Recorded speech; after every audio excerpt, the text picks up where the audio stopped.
This little boy that I'm going to talk about, his dad was a meth addict, and his mom were too.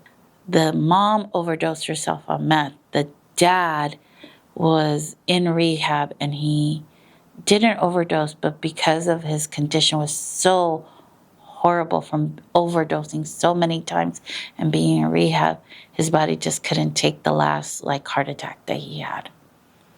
And he died in rehab. And these two siblings, the boy I have, one of the other clinicians just got the sibling, they have gone through severe trauma. Grandma adopted them after her son died in rehab. And the grandma, she's done so much work.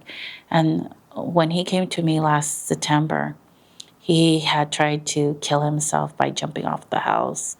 And he had been hitting grandma. She had bruises. And he would just yell and he was on 9 different medications. And we were like, ugh. And they're like, here, Noelia. And I'm like, he's 9. He was 9 at the time. I'm like, you people just trying to kill me. So high with suicide, high SI, high harming. He was really sick. And he had all these medications. And, the police had gone to the house about 4 times between a 2-month period. And he was on lockdown. He was in a special school. There's so many things. So getting a buy-in from him was just really hard. He didn't trust easy. And grandma, I told her, I was like, are you sure that the medication is working for him? And she said, yeah. I'm like, so she goes, well, and then she stopped herself. She goes, it's calmed him down a bit. And I was like, okay. So, and then I had to tell her the new stuff that we found out here.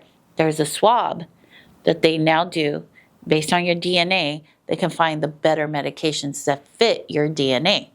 So I got the name of it. I sent it to the parent. I said, go and ask for the swab. It's covered by Medi-Cal. You could do it. And if they can't do it there, you can go to your hospital and get it done. So we went, she did it. He's at 3 medications from 9 that he started with me. Because they found that 3 of the medications were being counterproductive because of 2 of the medications because of his DNA background. That's just what your DNA was doing, right? So we work in a lot of the communication piece and the restructuring of thoughts. And we did a lot of, the triple R's, which is reveal, recognize, and revise. So he would do the 3 R's. So he would first, assess what he did. Then he would recognize what was not okay of it. Then he would figure out what he should have done. We did this for 3-4 months. And it was going really good. And then he got moved to another school for behavior.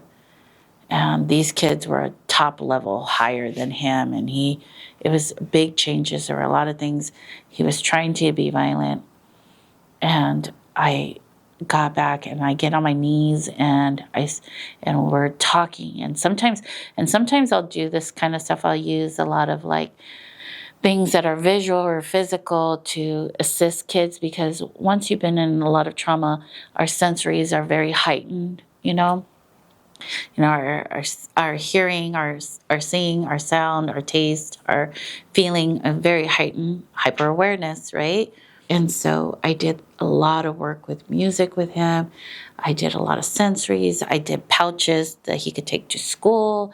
I got them approved by the school. I got a lot of stuff. We did the scratch and sniff stickers. That was my favorite one. We did scratch and sniff stickers. We did paintings. We did a lot of sensory stuff all along of talking and doing the 3 R's. And it's just finding that thing for the kid that works, and it'll pull him out. And grandma says, this kid is a 360 of where he was. I'm all like, it's not my work, it's his work. Because he had to put the effort into it. He had to trust me. He had to trust himself. He had to learn how to push forward with everything. And he had to have a support system that he knew that he can be supported. And that was you. Even though he tried to harm you, he knew he could always go to you. And now he knows that that's not okay. The violence is not okay, because it just led to more violence and violent thoughts, violent emotions. It doesn't always have to be physical. It can be more intense emotional. And where he's at now, God, I love that kid.